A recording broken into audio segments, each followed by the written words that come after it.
Je bénis Dieu, c'est vrai que quand j'ai entendu études bibliques,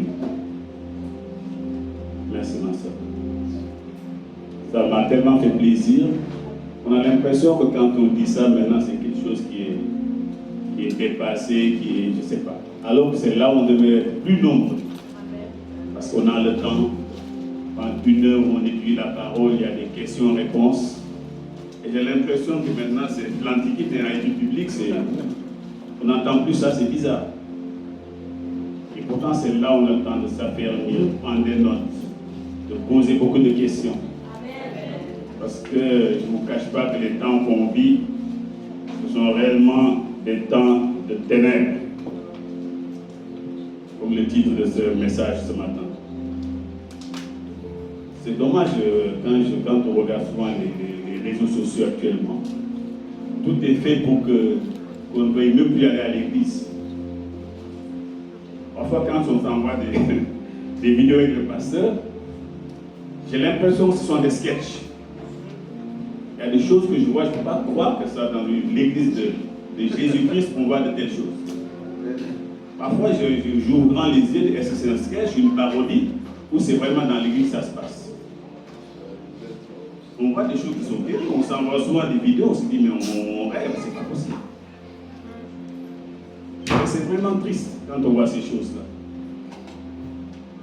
Et pourtant, un homme nous avait prévenu, Paul, dans sa vieillesse, il a beaucoup enseigné, il a envoyé des lettres à beaucoup d'églises. Mais avec l'âge, dans la souffrance, en prison, il était fatigué, il était à la fin de sa vie. Il y a un jeune que Dieu a suscité qui s'appelle Timothée. Et Paul va beaucoup s'appuyer sur lui. Il va beaucoup l'enseigner. Et tout ce que nous sommes en train de voir aujourd'hui, Paul l'a déjà mis en garde contre toutes ces choses. Et c'est dommage aujourd'hui quand je vous dis, allez sur les réseaux sociaux, vous voyez certaines choses. Si vous n'êtes pas affermi, et c'est là où il y a ma crainte. Parce que moi, c'est des choses, je regarde, je dis, bon, mais quelqu'un peut regarder, qui n'est pas affermi, qui voit un pasteur soi-disant, très connu, très célèbre, dire certaines choses, et tomber dans le piège, malheureusement. Paul va dire, moi, je m'appelle Paul, moi-même, si je dis des choses qui sont contraires à l'évangile de la parole, que moi-même je sois anathème. C'est Paul qui dit ça. Malgré toute la connaissance qu'il avait reçue, il dit, si moi j'enseigne des choses qui sont contraires à la parole, que je sois anathème, que je sois comme une malédiction. C'est pour vous dire. Donc, bien aimés, revenons à la parole. Que chacun d'entre vous, quand quelqu'un parle, qu'il sonde ce que la personne dit au travers des Écritures. Seules les Écritures peuvent nous éclairer. Et s'il vous plaît, si vous voyez des choses que vous ne comprenez pas, qui vous dépassent, allez voir le pasteur. Pasteur, j'ai vu telle vidéo, j'ai vu telle, mais je ne t'ai jamais entendu prêcher ça, je ne vois pas ça dans la parole. Qu'est-ce que tu en penses? On vit dans des moments qui sont très très compliqués à ce moment. Et c'est quand même assez triste. Vous savez, pendant longtemps, moi, j'ai critiqué souvent les serviteurs qui font ces choses-là, mais on ne doit pas se limiter à critiquer seulement des serviteurs. Parce qu'il y a des serviteurs comme ça, c'est qu'il y a aussi des gens qui aiment les écouter. Ah oui. Je vends mon produit en fonction de ce que veulent apprécier les gens. Je me cale par rapport à ça et je le vends. S'ils pressent des choses comme ça et que personne ne reste dans l'église, les gens contestent, ils vont peut-être changer. Mais les gens aiment entendre ces choses. Moi, ma crainte, c'est que demain, l'église commence à se vider. Non pas parce qu'il y a des fausses doctrines ou autres, mais au contraire parce qu'il y a des pasteurs qui enseignent la sainte doctrine et que les gens ne veulent pas entendre parler de ça.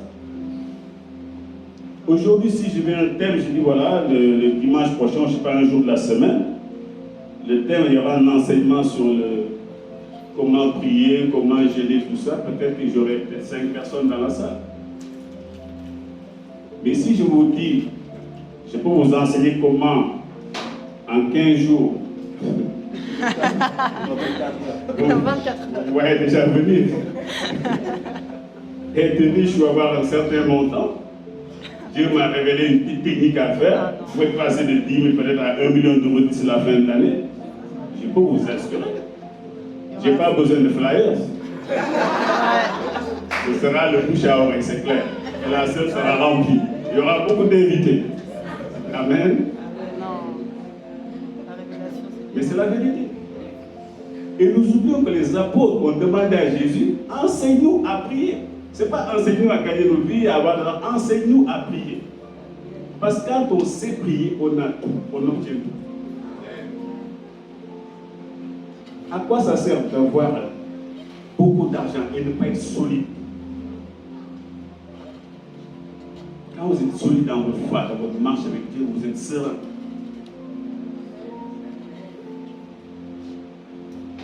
Mais malheureusement aujourd'hui, je vois ces gens-là, disons, je l'avais dit au pasteur il y a quelques années, aujourd'hui, je plains les pasteurs qui sont à l'ancienne, pas à l'ancienne, qui sont dans la parole, qui continuent de jeûner pour l'église, de prier, de crier à Dieu nuit et jour pour l'église, et qui vont dans les églises se vider. Parce que d'autres enseignent que quand Dieu te bénit, il doit avoir 3-4 maisons, des grosses voitures. Donc ces pasteurs-là sont dépassés. Peut-être même pour venir à l'église, ils prennent les transports. Et un pasteur comme ça, on va dire non, il n'est pas béni. Si Dieu l'avait béni, il ne viendrait pas en transport. Et je vois un des pasteurs qui prêche disant que quand j'avais des vieilles voitures, je les cachais à 200 mètres de l'église et je venais à pied. Pour que les fidèles ne puissent pas voir que ma voiture n'est pas top. Et les gens applaudissent. Ils disent maintenant Dieu m'a béni, j'ai une grosse voiture. C'est grave. Et on met dans la tête des fidèles que la bénédiction de Dieu se mesure à ce que l'on possède. Ça n'a rien à voir. Et de c'est votre position en Christ qui est la vraie bénédiction. C'est là où vous êtes en Christ, votre position qui fait que vous avez cette véritable bénédiction. Nous allons prendre donc dans 2 Timothée 4. 2 Timothée 4, verset 5. Je t'en conjure devant Dieu et devant Jésus-Christ, qui doit juger les vivants et les morts, et au nom de son apparition et de son royaume. Prêche la parole, insiste en toute occasion, favorable ou non, reprend, censure, exhorte, avec toute douceur et en instruisant. Arrête-toi là un instant. Paul est en train de dire à Timothée, je te conjure, il prêche la parole pure. Insiste en toute occasion, favorable ou non. Je ne prêche pas en fonction des gens qui composent mon église. Parfois, la personne qui donne le plus dans l'église peut avoir une vie dissoute. Le pasteur le sait. Et si on prêche des choses qui sont contre cette personne et que demain il se retire, parce qu'il y a beaucoup de pasteurs, c'est cette personne-là qui est supposée lui payer son salaire, comme s'il était employé d'un homme et non de Dieu. Et parfois, il y a des messages qu'on n'ose même pas prêcher, de peur de heurter cette personne. Mais Paul va dire à Timothée, prêche en toute occasion, favorable ou non. Convainc, reprend. Aujourd'hui, on n'ose plus reprendre dans l'église, on dit non, il ne faut pas juger. Dieu n'a jamais dit ça. Il ne faut pas juger quand ce que Dieu n'aime pas, c'est qu'il paraît qu'on dit que. Mais quand des choses qui se sachent dans l'église, on doit les dénoncer. Ah oui. Mon frère, moi, je me souviens on était à une église avec l'exemple du pasteur qui est décédé, le pasteur Echler. Mais c'est un pasteur, il peut te reprendre 2-3 fois en public, tu continues, un jour, il te dit lève-toi, sors de la salle. Parce que plusieurs fois, tu as été averti.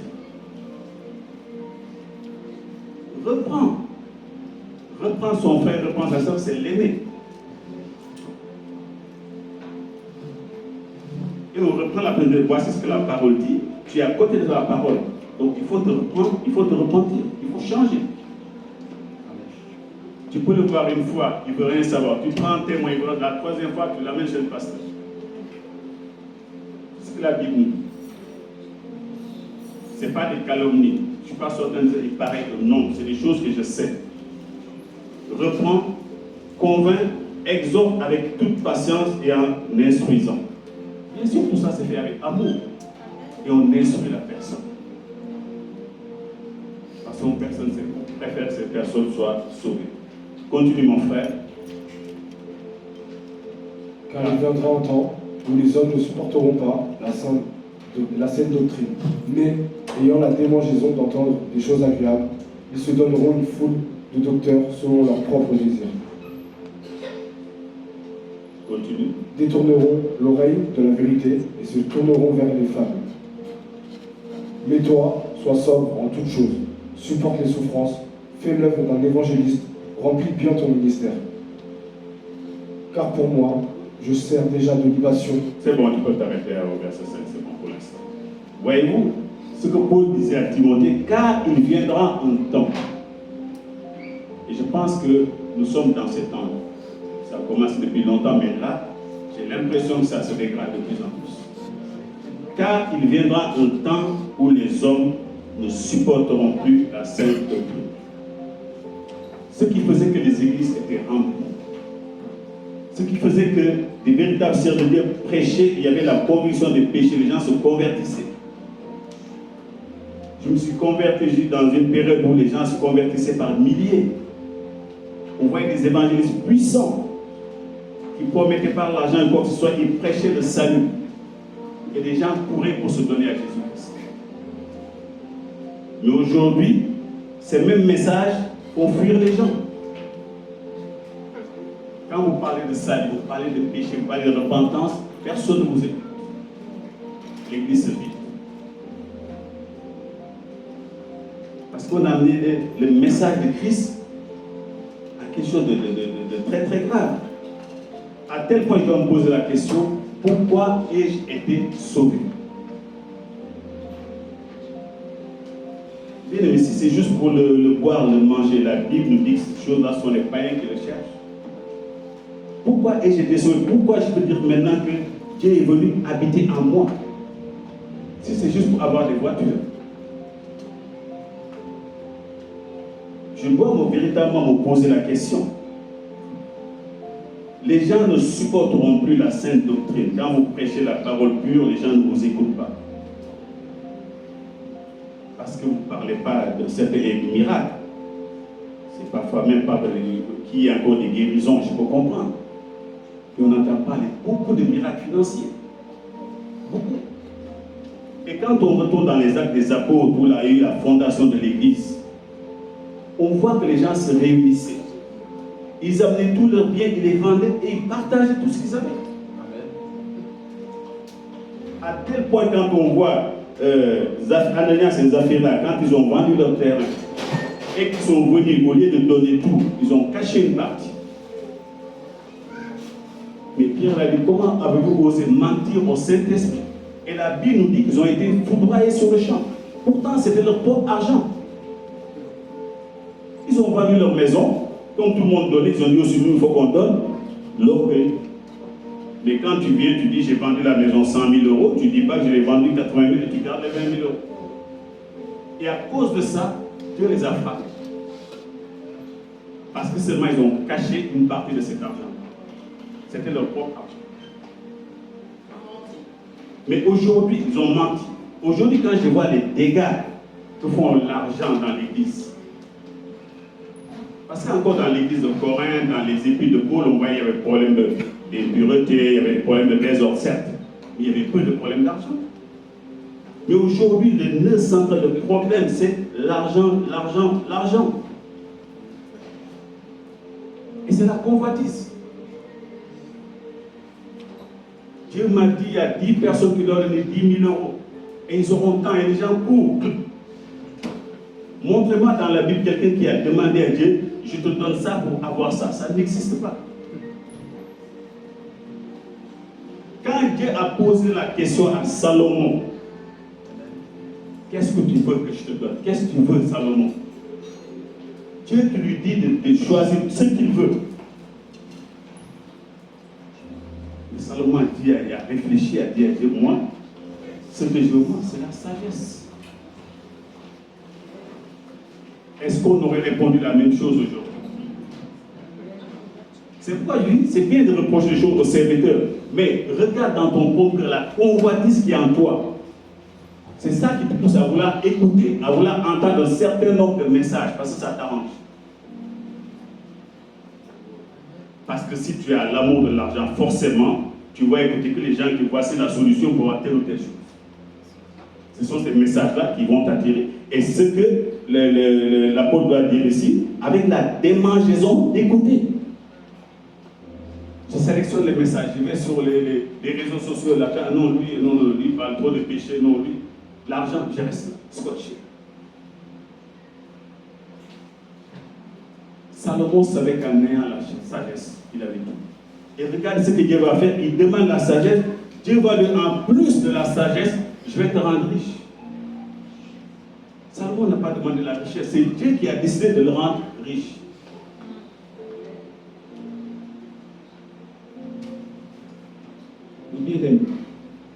Nous avons un Dieu qui est riche. Au lieu d'aller donner 10 000 euros à un serviteur pour que je ne sais pas qu'il fasse quoi avec, vous savez, ça me rappelle les gens qui allaient voir les marabouts qui multiplient les billets. C'est la même chose. Parfois, nous sommes venus dans l'église avec beaucoup d'idolâtrie dans le cœur. Parce qu'avant, on allait chez le marabout, c'est jamais gratuit. Donc, quand on vient à Christ, on ne peut pas comprendre que seulement prier, louer, puis Dieu ouvre les portes. Non. On a l'habitude de donner quelque chose. On amène un mouton, je ne sais quoi, ou une enveloppe, et puis voilà, Dieu va faire. Et on voit des gens qui prenaient leur salaire pour les donner au marabout, pour le multiplier. On nous donne un sac rempli de papiers journaux, on te dit, tu le laisses là-bas 2-3 jours avant d'ouvrir, entre-temps, il a eu le temps de disparaître. Et quand on ouvre le sac, on est surpris, on voit que des journaux. Et on a perdu comme ça tout ça. Et on est venu avec ces choses-là au sein de l'Église. Dieu n'a pas besoin de polémique. Dieu, ce qu'il veut, c'est notre cœur, tout simplement. C'est tout ce dont il a besoin. Qu'on soit entier avec lui, qu'on soit vrai, lui dire même nos faiblesses. Parfois, je me dis, Seigneur, c'est vrai qu'au fond de moi-même, j'aime l'argent. Je sais que c'est quelque chose qui me ronge.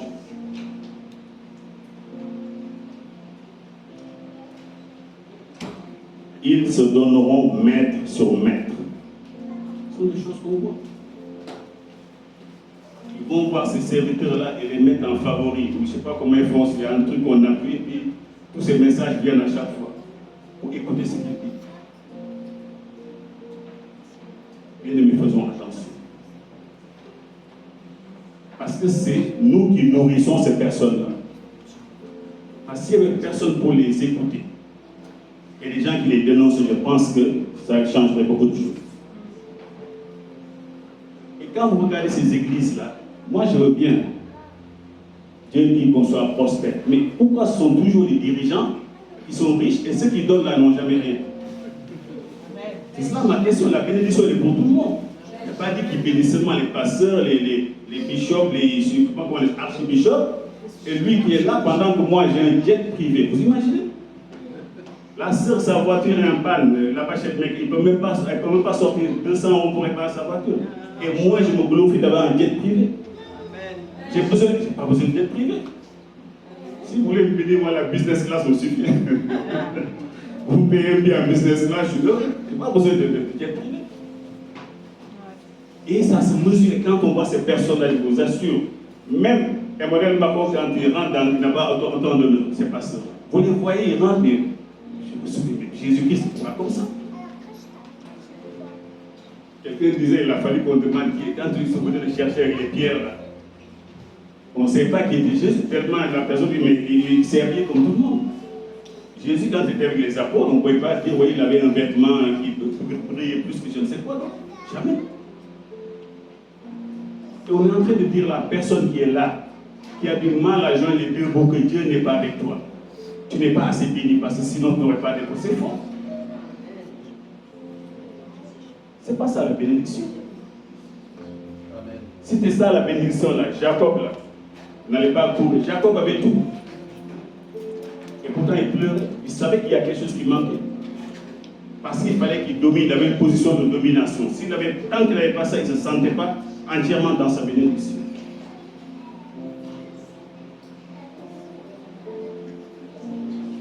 Et ces mêmes personnes qui détourneront leurs oreilles de la vérité.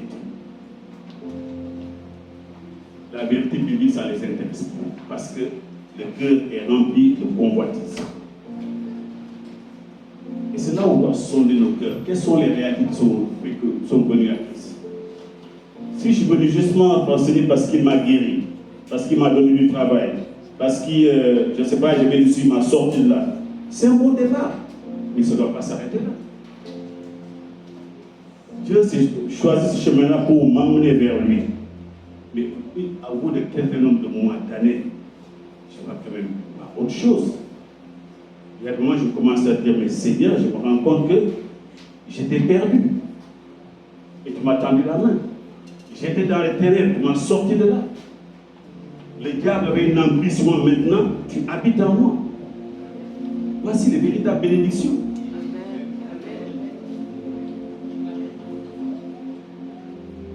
Je peux comprendre que les temps soient difficiles, il y a des moments aussi compliqués, c'est vrai. Mais avec la même Bible là, tout ce que je n'ai pas besoin de les donner autant d'argent. Sondez les Écritures, parlez à Dieu, dites-lui ce que vous voulez. Vous avez un projet, soumettez-le à Dieu. C'est pas facile de Seigneur, j'ai 5 000 euros, j'ai 2 000 euros sur mon compte, je ne sais pas quoi en faire, j'ai des projets. Seigneur, éclaire-moi. Parfois vous priez, vous êtes là, je vous assure, vous avez même oublié pourquoi vous avez prié. Pour un jour, vous vous réveillez, vous avez une révélation comme ça. Le Seigneur va vous dire, investissez dans cela. C'est parce que nous mettons ces choses-là de côté, nous ne les présentons pas à Dieu. Et nous cherchons quelqu'un qui va nous dire ce qu'il faut faire à chaque fois.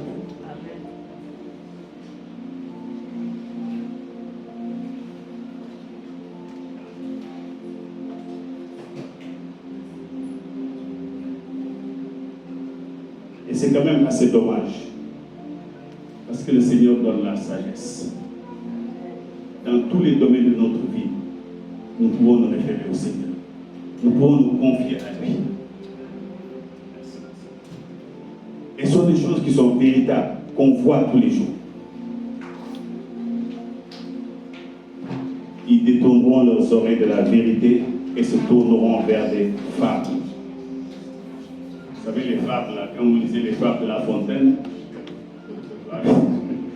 Corbeau de Renard, on prend des choses pour illustrer une vérité.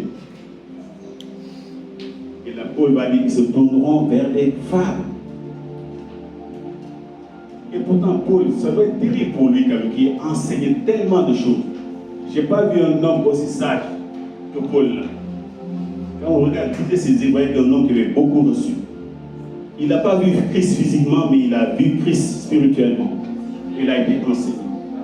Et quand Paul nous dit tout ça vers la fin de sa vie, Paul aurait dû être optimiste en disant j'ai beaucoup enseigné, je sais qu'ils mettront ça en pratique et verront de grandes choses. Mais Paul connaît l'homme. Et puis ces gens-là, après ma mort, certainement ils vont se détourner. Donc il met en garde son serviteur. Comme je nous mets en garde aujourd'hui. Ils vont mettre en garde demain nos enfants et les plus jeunes. Le diable est rentré malheureusement dans certaines églises par la convoitise. Et je prends donc ce passage de 1 Jean 2, versets 15 à 17.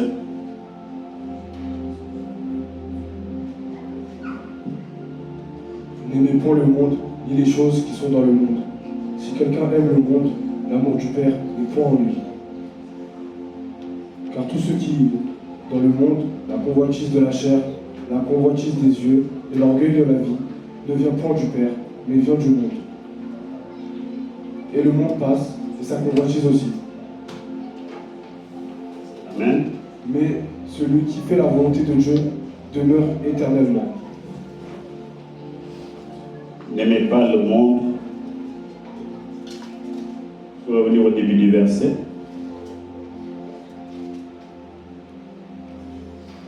Les choses qui sont dans le monde, si quelqu'un aime le monde, l'amour du Père n'est point en lui.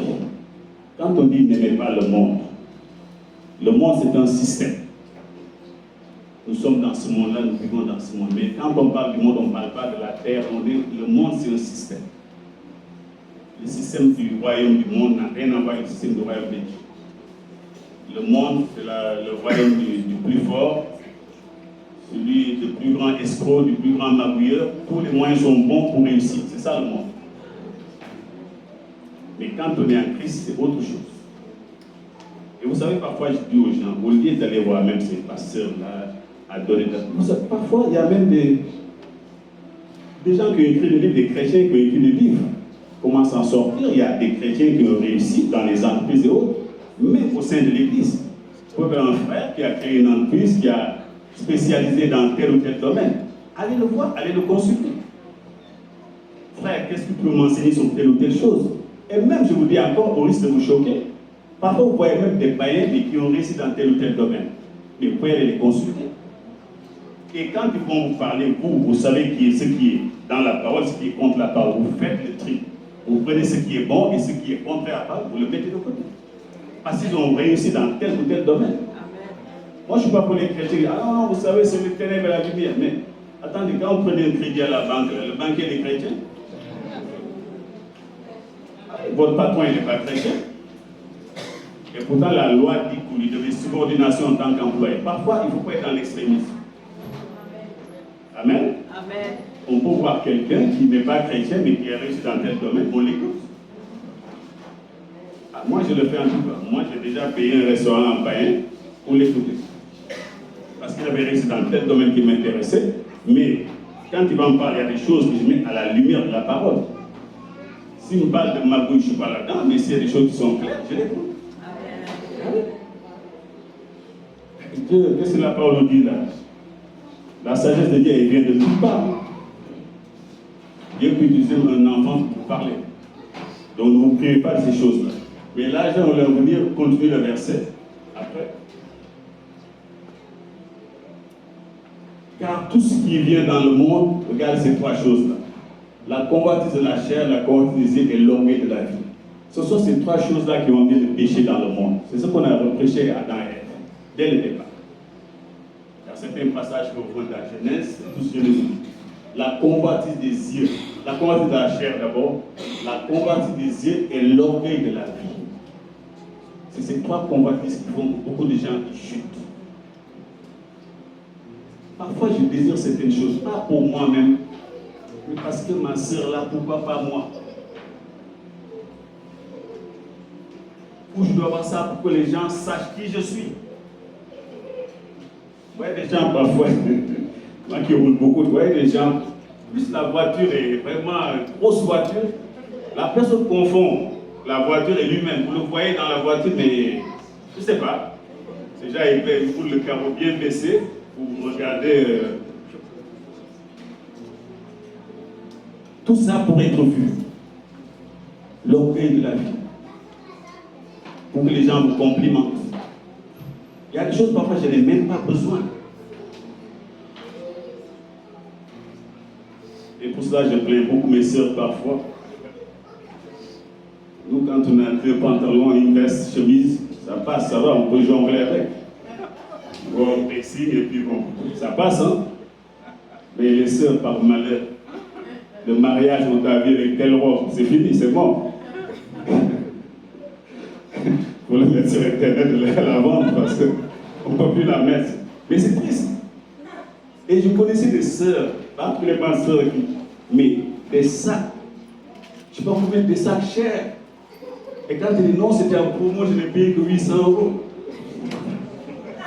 Une collection de sacs, une collection de chaussures, des chaussures.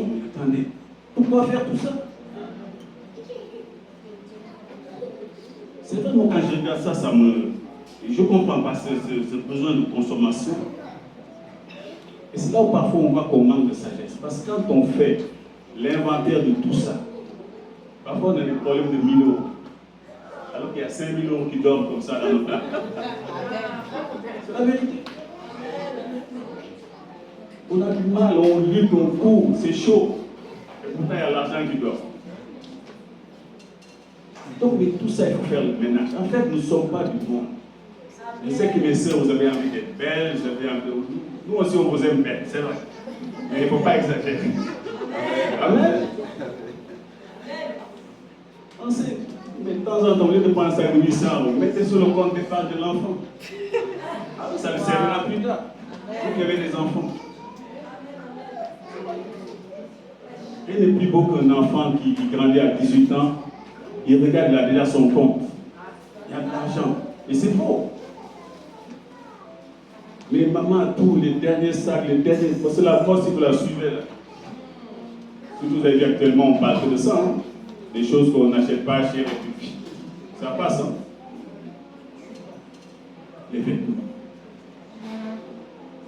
C'est pourquoi ce côté-là, c'est que je rends grâce pour. Peut-être pas tous les hommes, mais en tout cas, moi, je sais que, voilà, le peu que j'ai là, je jongle avec. Amen. La convoitise, c'est tout ça qui fait que, je vous assure, ces trois convoitises-là qui ont fait que Ève a chuté et entraîné dans sa chute Adam. La convoitise. Parce que vous vous souvenez des paroles du serpent. Dieu sait que. Et la Bible dit cela. Dans Genèse, si vous allez en ouvrir le passage, vous allez voir les mêmes choses. Dieu sait que le jour où vous en mangerez, vous serez comme. Et ça y est. La femme se voyait déjà, c'est pareil. Si je vous dis, donnez-moi 10 000 euros dans 6 mois, vous serez, donc vous voyez déjà millionnaire. Et c'est dommage. Les enfants. Je n'ai jamais vu dans la parole, jamais. C'est pourquoi moi j'ai beau respecter un serviteur. J'étais jeune aussi dans la foi. Avec le pasteur, on fait beaucoup de croisades.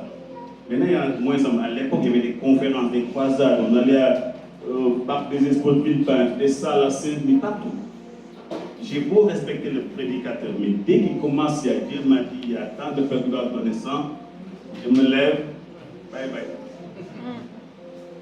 Ça, j'ai vu nulle part dans la vie. Non, je n'ai pas vu ça.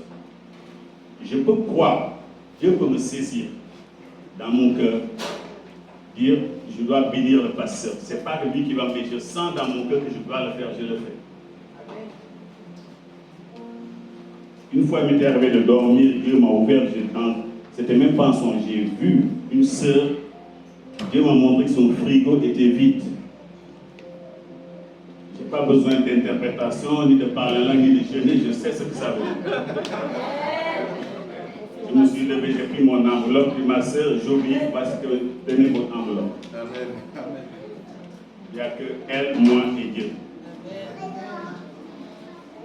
Vous voyez, quand vous avez le cœur de Dieu, et c'est là où beaucoup ratent beaucoup de choses. Dieu parfois ouvrir une porte en passant par là. Ça, c'est la bonne semence. C'est ça que j'appelle la bonne semence. Amen. Mais tout le reste, c'est de la folie. Prendre 10 000 euros, alors peut-être que là, à la maison, j'ai des travaux à faire. Il y a peut-être la voiture qu'on doit changer, tout ce là, mais parce que c'est la convoitise qui fait que je dois faire ça. Ce n'est même pas pour conviction. Je vais vous faire un témoignage, ça m'est arrivé une fois. Le jour là, Dieu m'a gardé. C'était franchement un pasteur que non seulement je le respectais, mais il y avait ce qu'on appelle des grands serviteurs qui étaient autour, connus. Le serviteur dit voilà, Dieu m'a dit des enveloppes de 1000 euros. Mais, pasteur, quand tu es là, des pasteurs que tu respectes, ils sont là assis, personne ne bronche. Je dis, donc, certainement cet homme-là, bon, voilà. Mais je vous assure, Dieu m'a fait gaffe. J'ai donné quand même un chèque, j'ai fait un chèque de 1000 euros. Je ne sais pas par quel miracle, le chèque n'est jamais passé à la banque. Et depuis ce jour-là, je dis, Dieu vraiment m'a fait grâce. Parce que déjà, c'était limite déjà au niveau du compte. Vous voyez, j'étais prêt à faire même un découvert pour ça. J'étais encore jeune dans la foi avec toute la fou. Je me disais, j'obéis à Dieu parce que vous voyez cet homme-là avec tous les serviteurs qui étaient là, je respectais beaucoup. Mais Dieu a vu mon ignorance et Dieu m'a fait grâce. Amen. Amen. Mais ça ne m'est jamais arrivé. Bien-aimés, laissez Dieu faire les choses. Ne soyez pas pressés. On ne devient pas multimillionnaire en une semaine en traitement. Ce n'est pas possible. Il n'y a que le travail. Travaillez, remettez votre travail à Dieu et Dieu le bénit. Amen. Amen. Si vous avez demandé à Dieu de vous donner des stratégies, et vous verrez. C'est le moyen le plus sûr. Et l'orgueil de la vie ne vient point du Père, mais vient du monde. Amen. Ces 3 convoitises, c'était la chute de l'homme. Convoitise de la chair, des yeux. Et c'est ça qui a fait chuter l'homme dans ce monde. Jacques 1, verset 13 à 14.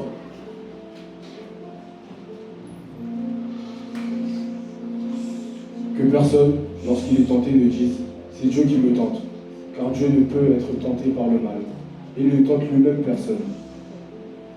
Mais chacun est tenté quand il est attiré et amorcé par sa propre convoitise. Puis, la convoitise, lorsqu'elle a conçu, enfante le péché, et le péché, étant consommé, produit la mort. Amen. Dieu ne tente personne. Chacun est tenté par sa propre convoitise. C'est ce que je disais au début. S'il y a de tels serviteurs, c'est qu'il y a aussi des clients pour ça. Il faut se dire la vérité. Aujourd'hui, je n'ai pas envie de m'adresser à ces serviteurs, c'est à vous, peuple de Dieu, à nous, qui écoutons cette personne à qui je veux m'adresser aujourd'hui. Parce que si la convoitise est dans ton cœur, forcément, tu vas aller écouter cette personne. Mais quand tu es rempli de l'Esprit de Dieu, quand la lumière te brille sur toi, tu ne peux pas tenir 5 secondes pour écouter ces messages. Amen. Et tu arrives à connaître à qui tu as affaire. Au bout de moi, tu ne peux plus écouter ces choses. Les ténèbres sont en train de rôder dans beaucoup d'églises aujourd'hui. Et ce sont des églises remplies à tel point que vous avez l'impression que vous passez à côté. Et il y a tellement un sentiment de fierté, d'appartenance à de telles églises. Les gens sont fiers. Et quand vous y allez, vous n'avez pas le tailleur qu'il faut, ou le costume qu'il faut, la voiture qu'il faut, vous ne sentez pas votre place. On met dans votre tête que la seule bénédiction visible de Dieu, c'est ce que vous possédez, ce que vous avez. Pour vous assurer que ce n'est pas le cas. Et ma prière et mon encouragement, c'est pour ces pasteurs-là qui ont véritablement l'amour des âmes. J'ai prêché dans une église pendant plus de 10 ans. On n'a jamais payé mon carburant. J'ai donné la dîme plus que beaucoup. Il y a juste un serviteur une fois j'ai été prêché dans son église. C'est quand elle donnait 20 € pour le carburant. On faisait les veillées, les jeunes, les mardis, j'étais là-bas.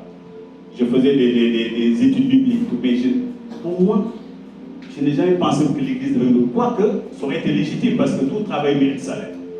Mais je ne le fais pas pour qu'on me donne de l'argent. Combien de fois on a été prié pour des personnes, le pasteur est témoin, aller dans des maisons. On est tous les deux à avoir des voitures. On a parcouru toute la région parisienne. Je suis dans le 51, tout ça pour courir, prier pour des gens. Et c'était cette famille, Dieu et moi. Si j'ai bu un verre d'eau, c'est déjà beaucoup. Jamais j'ai prié, il faut faire une offrande, jamais de la vie. Ma récompense, c'était de voir cette personne sortir des ténèbres. Cette personne délivrée. C'était ça ma récompense. Et jusqu'aujourd'hui, je m'en tiens à ça. Alléluia. Amen. C'est ça qui est important. On allait partout. On venait, on faisait nos services dans l'église. La semaine, on n'avait pas le temps. Du lundi au samedi, on était occupés. Il y a quelqu'un qui nous disait, on dirait que vous cherchez même des problèmes en fait. Quand on n'allait pas chez une famille, on n'était pas tranquille. Dès qu'on nous annonçait un cas, on courait. Ou bien les gens venaient prier dans l'église, on sentait qu'il y avait des soucis, on leur disait, comme on risque de manquer de temps, donne-nous un jour, on viendra chez toi. Et on ne comptait pas nos heures. Les époux se vont témoigner. Parfois même pour sortir de l'église, c'était un problème. Tellement il y avait de sollicitations. Mais c'était un plaisir, on ne sentait pas la fatigue parce que c'était l'amour de Christ qui nous pressait. Et c'est ça qu'il faut me voir. Si un serviteur ne nous montre pas cela, posez-vous des questions. Il est là et je peux témoigner de l'amour des âmes qu'il a, la patience qu'il a pour les âmes. Et vous le savez mieux que moi. Et j'ai combattu avec lui. On a vu des choses extraordinaires que Dieu a fait. Et c'est cela notre véritable récompense. Quand vous rentrez dans une famille où il y avait les ténèbres, vous sortez, la lumière de Dieu rentre dans cette maison, vous êtes heureux. Amen. C'est ça la véritable récompense. Et je vais conclure par ce dernier verset de Paul à Timothée, toujours 2 Timothée 4, à partir du verset 6. va saisir sa vie. Que tu as dit tout à l'heure.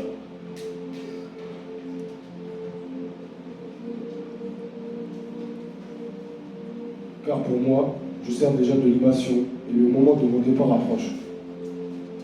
J'ai combattu le bon combat, j'ai achevé la course, j'ai gardé la foi. Désormais, la couronne de justice m'est réservée. Le Seigneur, le juste juge, me la donnera dans ce jour-là, et non seulement à moi, mais encore à tous ceux qui auront aimé son avènement. Amen. Voici ce qu'un serviteur, un servant de Dieu doit vouloir à la fin de sa vie. Paul dit, il sent que le temps approche. Il fait le bilan de sa vie. Il dit, j'ai combattu le bon combat de la foi. Désormais, la couronne de justice est réservée. C'est cela. Quand on fait le bilan de sa vie à la fin, parce que les maisons, on les laissera ici. Les voitures, on les laissera. Mais même chez les païens, quand vous allez à un enterrement, on ne dit jamais d'une personne, ah, il avait beaucoup de biens.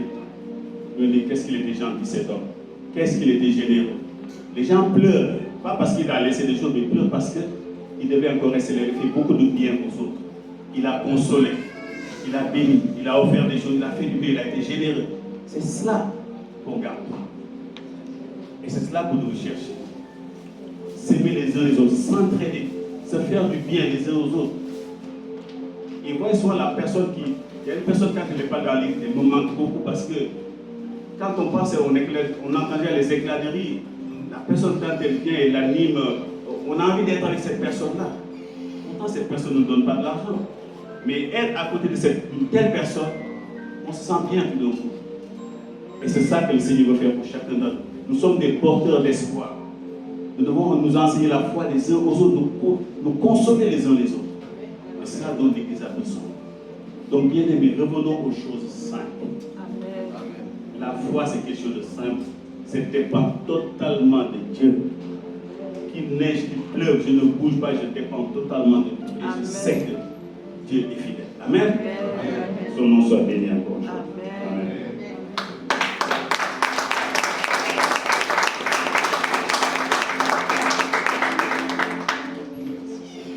Je te rends grâce. Je te bénis encore ce matin. Et je sais que dans ta parole, la Bible dit que les ténèbres ne régneront pas toujours. Et ça, je le crois, je le sais. Parce que je sais que dans ces lieux, les ténèbres ne peuvent pas régner. Parce que Seigneur, c'est la vérité qui est enseignée. Parce que c'est la parole de foi qui est enseignée. Et c'est la sainte doctrine qui est enseignée dans ce lieu. Et c'est toi, Seigneur, qui dépose ces choses dans les cœurs des uns et des autres. Je te rends grâce pour ceux qui sont jeunes dans la foi. Et je te les livre, Seigneur. Seigneur, qu'ils soient préservés des fausses doctrines. Qu'ils soient préservés des messages de facilité, des messages qui mènent à la mort. Mais au lieu de choisir la mort, qu'ils choisissent la vie. Je les livre entre tes saintes mains. Et je livre, Seigneur, tout ton peuple entre tes mains ce matin. Nous avons entendu cette mise en garde. Et nous te prions pour certains de nos frères qui sont égarés, parce que la convoitise était là depuis longtemps dans leur cœur. Permets, Seigneur, qu'ils puissent se repentir, qu'ils reviennent, Seigneur, aux choses de la parole. Qu'ils puissent revenir à la véritable parole, à la sainte doctrine. Je les livre entre tes saintes mains. Parce que nous savons, Seigneur, cette parole qu'on entend depuis des milliers d'années, elle n'a jamais bougé. Et ceux qui nous ont précédés ont vu ta main dans leur vie, parce qu'ils ont simplement appliqué cette parole. Nous te prions, Seigneur, détourne-nous des paroles flatteuses, détourne-nous des paroles qui mènent vers la mort, des paroles qui ne sont pas de la véritable doctrine. Nous voulons revenir à la doctrine du Seigneur. Et c'est pourquoi je te remercie ton Église encore ce matin. Merci pour ton peuple, que la lumière de ta parole nous éclaire tous, et que nous puissions, après ce que nous avons entendu, s'il y avait des convoitises dans nos cœurs qui commencent à nous pousser, Seigneur mon Dieu, loin de l'Église, que nous puissions, Seigneur, nous repentir. Parce que, Seigneur, tu as dit à l'Église de Laodicée que tu te tiens à la porte, que tu frappes, que celui qui entend, qu'il ouvre son cœur et que tu viennes souper avec lui. Seigneur, nous ne voulons pas que tu sois en dehors de l'Église, mais nous voulons que tu sois dans cette salle. Nous voulons que tu sois en nous et nous voulons t'ouvrir nos cœurs pour entendre ta parole, aussi difficile soit-elle. Parce que tu n'as jamais promis la facilité à quiconque te suit. Tu dis que, Seigneur, celui qui te suit aura forcément des tribulations. Mais dans tout ça, nous savons que tu seras toujours avec nous, tu ne nous abandonneras jamais, Seigneur. Et nous te rendons grâce encore ce matin. Même si nous sommes dans la disette, c'est toi le véritable pourvoyeur. C'est toi qui bénis. Tu nous as déjà bénis de toute bénédiction spirituelle de la parole. Nous pouvons proclamer que nous ne manquons de rien. Parce que si tu te soucies des oiseaux, si tu te soucies des animaux, à plus forte raison, ce que tu as créé à ton image et à ta ressemblance, nous ne craignons rien parce que Seigneur, nous savons que tu ne nous abandonneras jamais. Tu l'as dit dans ta parole. Tu seras toujours avec nous jusqu'au notre dernier souffle. Et quand nous ne serons plus là, nous serons avec toi dans le lieu saint pour dire comme Paul, oui, nous avons combattu le bon combat et que désormais cette couronne de justice nous a été réservée. Je te bénis ce matin, je te rends grâce dans le précieux de ton Fils, celui qui est la vie, la vérité et le chemin. Que ton nom soit béni encore ce matin.